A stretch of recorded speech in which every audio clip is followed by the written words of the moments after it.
रसिक श्रोते हो, आमचे स्नेही श्री माधवराव हुले यांच्या संग्रहातून एक अप्रतिम असा लेख, आयुष्याची वजाबाकी.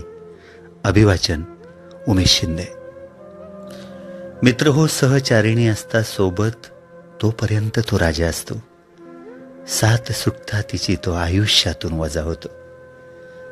जीवनात प्रत्येक व्यक्तीची कदर करा, कारण हा जन्म पुन्हा मिळत नाही आणि एकदा गेलेली व्यक्ती पुन्हा भेटत नाही. कधी कधी एखादा आजार हा औषधाने बरा होत नाही, तर एखाद्या व्यक्तीने दिलेल्या शाब्दिक आधाराने बरा होतो. म्हणून शब्दाला धार नाही तर आधार हवा. मित्र हो, कायम टिकणारी गोष्ट एकच, ती म्हणजे माणुसकी, नम्रता आणि चारित्र्य. म्हणून पैशापेक्षा जीवाभावाची जिवलग माणसं जोडा आणि जपा. हीच खरी आपली संपत्ती आहे. ज्याला दुःखाची जाणीव असते ना, त्याला सुखाची किंमतही असते. म्हणून आपण जे दिवस काढले आहेत त्याची नेहमी जाणीव ठेवा. सुंदर चेहरा म्हातारा होतो, बलाढ्य शरीर एक दिवस गळून पडतं, पद सुद्धा एक दिवस निघून जातं, परंतु एक चांगला माणूस नेहमी चांगलाच राहतो बरं का. आणि तोही आपल्या माणसासाठी. आपल्या व्यथा तिथेच मांडा जिथे समाधान मिळेल. आपला माथा तिथेच टेकवा जिथे स्वाभिमान मिळेल.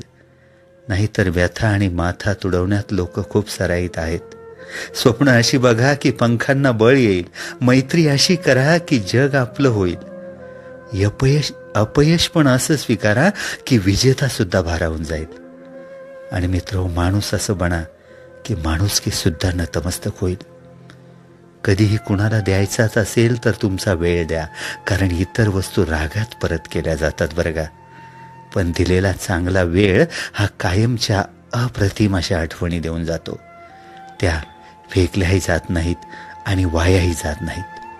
पडत्या काळात दिलेली सोबत ही मोठमोठे घावही सहज भरून काढते. मित्रांनो, दुसऱ्यांसाठी डोळ्यात पाणी आलं की समजावं, आपल्यात अजून माणुसकी शिल्लक आहे. एक माणूस 20-25 लोकांना 2 हाताने मारू शकत नाही, पण तोच माणूस 2 हात जोडून लाखो लोकांच्या हृदयावर राज्य करू शकतो. थकलेल्या शरीराला कुठेही झोप लागते हो, पण थकलेल्या मनाला मात्र कुठेच झोप लागत नाही.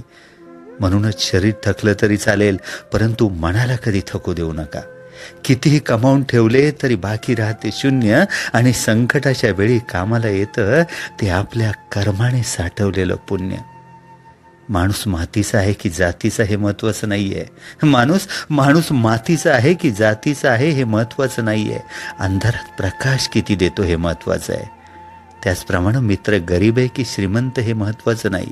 तुमच्या संकटात किती खंबीरपणे तुमच्या पाठीशी उभा राहतो हे महत्वाचं आहे. दुसऱ्याचं भलं करायला कोणत्याही पदाची किंवा पैशाची गरज नसते, फक्त मनात चांगली भावना लागते. आयुष्यात काही सोडून द्यायचं असेल ना, तर समोरच्याकडून अपेक्षा करणं सोडून द्या. मित्र हो, आयुष्यात जर काही सोडून द्यायचं असेल तर समोरच्याकडून अपेक्षा करणं सोडून द्या. कारण अपेक्षाभंगामुळे आलेलं नैराश्य फार फार कठीण असतं. सदरचा हा लेख आपुलकीच्या आणि जीवाभावाच्या माणसांसाठी समर्पित आहे. अभिवाचन उमेश शिंदे. खूप धन्यवाद.